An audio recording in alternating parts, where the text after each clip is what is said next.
Well, welcome back to Talking with Tad. And today we are going to learn some new information. It's been around for a while, but I'm really excited to share this with all of you. And we have two great gentlemen that are going to give you some insight that works all the way down into the grassroots for candidates that are right there at the courthouse. You know, we always talk about the courthouse and we talk about the local, but we always give money, tend to do that on the statewide or our state reps or senators. This way, we're really going to be able to connect with the people and actually connecting with these elected. I just wanted to share a little tip. I just came in from a great event that was held at the opening of a headquarters in Kendall County, where I'm from. And we had a number, I'd say there probably was 50 or 100 out there in the heat, social distancing, wearing their masks.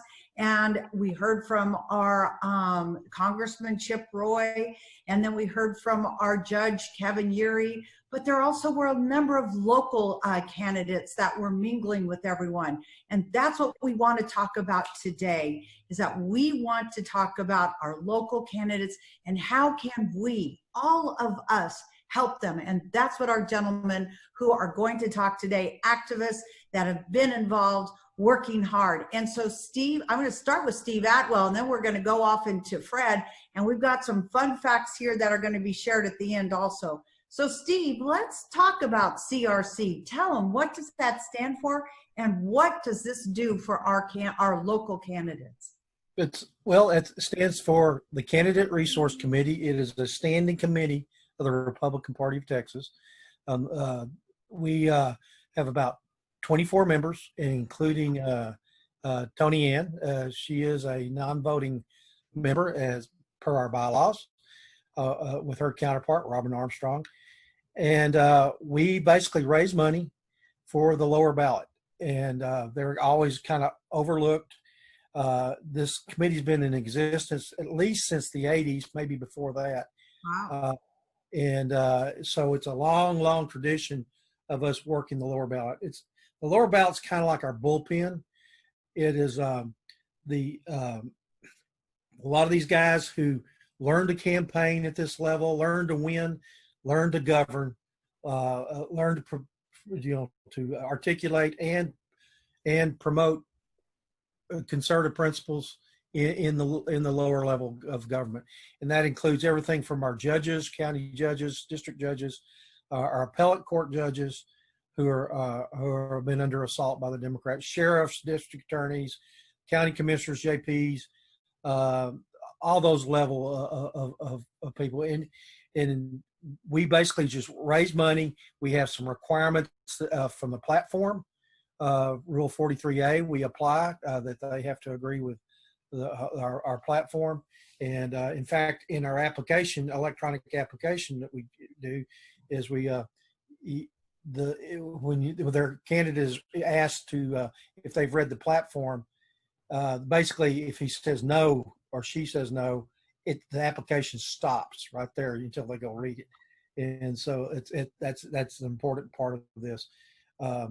We also monitor things like whether they have a budget. We're supposed to be fiscal conservatives. If somebody's running and just throwing money at something, we don't necessarily want them doing that. The discipline of a budget and prioritizing, and especially when money's tight, is important. Having a timeline, having a good plan, having good messaging, and but those are some of the requirements that we have. The 2/3 of our time is spent raising money. Then the rest of it's the vetting process and then the distribution of funds. But that's pretty much it in a nutshell. Well, and now, Fred, are you going to be talking about this special project you guys are that you're doing, or can I ask another question before we get into that? Or what were you going to follow up on there? Why don't you ask your question, and then I will take it from there. Well, okay, so say that I'm a candidate and I'm here in Kendall County, little tiny Kendall County of, about 40,000 people. And I typically, well, we don't really have opponents here, but I've got a Democrat opponent and my funds are a little bit tight. how do I find out about you? Or how do I mean, what direction do I go? I mean, who's going to tell me about you? TexasGOP.org/CRC, where you can apply. And when you apply for funds, you should also speak to your SREC representative or your county chair, who also have all the information on how do you apply for funds to help you. Those are the exact scenarios we like. We do not give money to Republicans that are in unopposed elections. Again, that's not the wise use of funds. We look for candidates who are challenging Democrats, being challenged by Democrats to fight back against the Democrats, to fight back against socialism. Right? This is what we're fighting, and we fight from the bottom up. And I think, yeah, that's exactly right. And I mean, the time, I know, Steve, with the time you've spent and the fundraising, Fred, how you've been so active in this, on this committee. I mean, and I know how much time it takes. And I just don't think people appreciate that much. And sometimes it's a little tough getting that money in. So you got to be fairly creative in what you're going to do and how that's all going to work. And I think you guys have got something coming up that's fairly creative, if I'm not mistaken. Absolutely. And, you know, with the challenges this year with COVID-19 and the shutdowns and the changes with our convention, that's usually one of our biggest fundraisers is being able to pass the hat at convention. Obviously that didn't happen because we went to a digital convention. And so we had this idea to take our silent auction and bring it online. With having a little bit more time, we've actually been able to build it up and get more really neat items.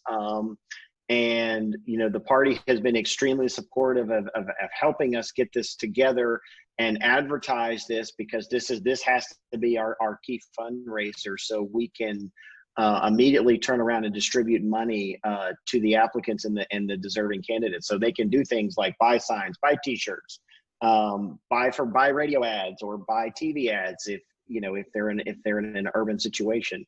You know, because we work down ballot, we cover all of Texas. It's not just Kendall County necessarily, but we also support everybody all over Texas that needs this money. Yeah, that you do, that that's why everybody can go to Texas GOP/CRC and be able to apply, as long as the message is getting out there. I know you guys try and you do a great job, but we got to depend on our SREC and our county chairs. And Steve, I'm wondering, when is your deadline? I can't remember if I heard you talk about the deadline for when the candidates can start applying for this this money. It's fixing to go out. A letter's fixing to go out to the county chairman and the SREC, to basically for them to go ahead and promote the process. The thing will be is, as soon as they get it, they need to contact, especially those that are in hot races. And we kind of break the races down into three types of things. One is if you've got a seat and you have a Democrat challenger trying to topple you. Another one is if it's an open seat and you got it's contested at least by one other party, you know, the Democrat Party or another party. And then we look at some of these seats that are Democrats think they're safe, but we're going to start trying to put seed money into areas like in the Valley and in some of the urban areas that used to be ours, but to plant the flag and start working to take these things back and turn, you know, Harris County, Dallas County, Bexar County in back to being red. And so there's a strategy involved in this. And they should be very shortly. Do you remember the date Virgil's going to send that out, Fred? It's in the next week or so, and remember we're looking to make our main distribution the middle part of September. We will be meeting to make our distribution decisions at the SREC meeting in the middle of September. Oh, okay. Yeah, that's usually, you guys usually, if I'm not mistaken, the meeting's the day before SREC meets. And yeah, I mean, you put in that like 8-12 hours to make sure this money is going to the correct candidates, to be able, that have that plan of action, that are going to use the money wisely. And sometimes you even do second round, don't you, Steve? Yeah, usually we have this in August, but since our convention was so late, and we also were not able to raise money at the convention, we had to push it back to September. That's usually around when the second round is. We traditionally we meet probably the last weekend in August. Well, that's not going to happen this time, but our first meeting is usually about 14 hours. 14, 15 hours, and our people are exhausted. But we vet the candidates very hard. We make sure that they're going to use the money. We've had some candidates in the past who, would take the money and then not use it, and some of them have actually sent it back to us and let us recycle it, and that's great. But everybody's got to work this time because we have no straight ticket voting. We've got basically the communists have taken over the Democrat Party. Our liberties are at risk. It's all hands on deck, or we're going to be wiped out, and it starts here. And so I agree, absolutely. I mean, Fred talks about the socialism and then the communism. We have to protect our freedoms. But before we go into that last element that I love doing on Talking with Tad, and that's sharing your fun fact, give me some of the items that are on the auction. Tell me a little bit about the auction before we go on into our fun fact. Fred, do you want to take that? Sure. We have some really, many of you know Clint Moore. His family donated some of his Reagan collection to the auction. We have a custom handmade knife made by a former Navy SEAL who now has a business making handmade knives. Steve was able to get Bison coolers to participate, and we've got some neat custom Bison tumblers that will be available with our logo on it, so you can walk around with a red tumbler and squashing donkeys all the time, right, which is going to be outstanding. And so we also have a feather light over and under shotgun, so for the bird hunter or the skeet shooter, it's fabulous. I've held it. It is very light. And we've got lots of other items that will be available, and we hope there's going to be a furious amount of bidding. Well, so how will they be able to find this and be able to bid on it? I see that we've got a little information on one of the slides, but where can they go? Because I see it's going to start on August 14th. Correct. It'll start this Friday. It'll be online. It's going to be a site. It's an online auction site. You'll be able to register with your email and place a bid. And if you get a winning bid, you'll get an instruction from me on how to remit payment. And then we will make arrangements based off of where the winner is.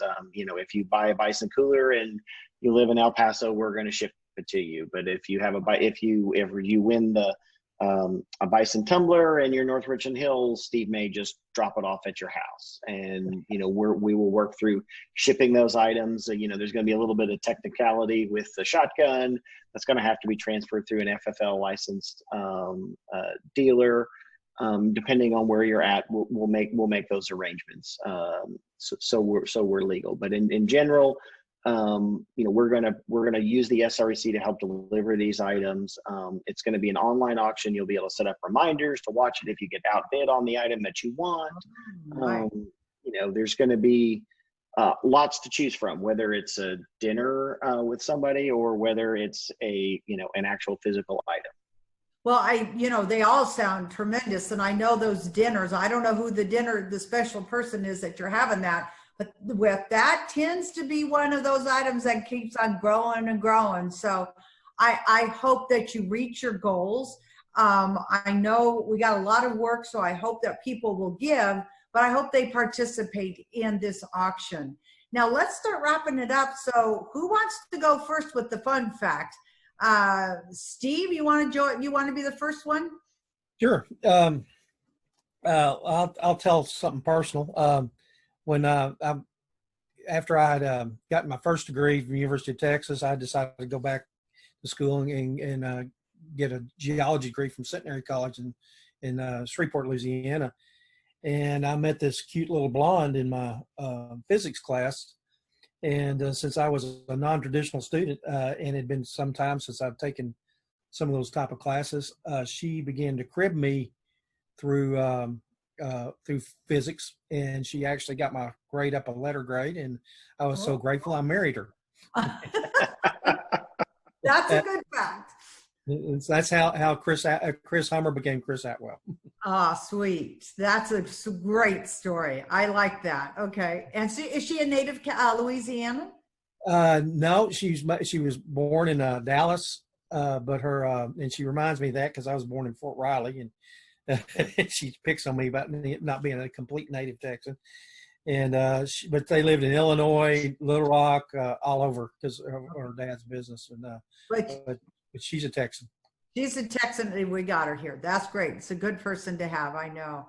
Okay. Well, thank you for sharing that, Steve. Now, Fred, what is your fun fact? Because you smiled when we talked about it. Steve changes my mind a little bit. I'll give you a fun fact. Okay. I met my wife when we were freshmen at Baylor University at a Young Conservatives of Texas meeting and a debate. And it was YCT. We used to do debates, and we would debate both sides of an issue. And so you kind of had to play devil's advocate. My wife was devil's advocate on a traditional education, thing. More money leads to better education, and it was really fun because I, was peppering her from the audience with issues, and that's how we met. Many years, and we've been married a long time. The other interesting fact is I believe in good government, and I believe in managing bureaucracy. And to that effect, I donate a lot of my time to the state of Texas. I serve as a commissioner on the State Commission for Judicial Conduct, which is breathtaking and fun. It's a kind of a very small agency. But what's really interesting about it, how Texas designed this, and it's in the Constitution, is there's 5 members on this commission that come from the public that are not from the legal community, and that's a requirement. And it adds a really different perspective because the judiciary is not for attorneys and judges. The judiciary is for people that have a dispute. And I believe in, a very smart person once told me that the Constitution was written for you and me, not for an attorney or a judge. And that's what I believe, and that's part of how I spend my time. Well, and I do know you give a lot of your time, and those are two great facts. And thank you for that service, both of you, for giving the time, the energy that you do to make a difference and to keep our freedoms. And that's huge. And I really am sincere about saying thank you. And ladies and gentlemen listening, don't forget, there is this online auction that is going on. When you're listening to this, after you finish listening to our full interview, then you can go onto the online auction and maybe put a bid in and get going and be one of those that helps CRC in reaching their goals to help the people, all those elected officials that have opponents that need help, and you are going to be able to make that difference. Thank you for joining us today, and I look forward to seeing you in the future.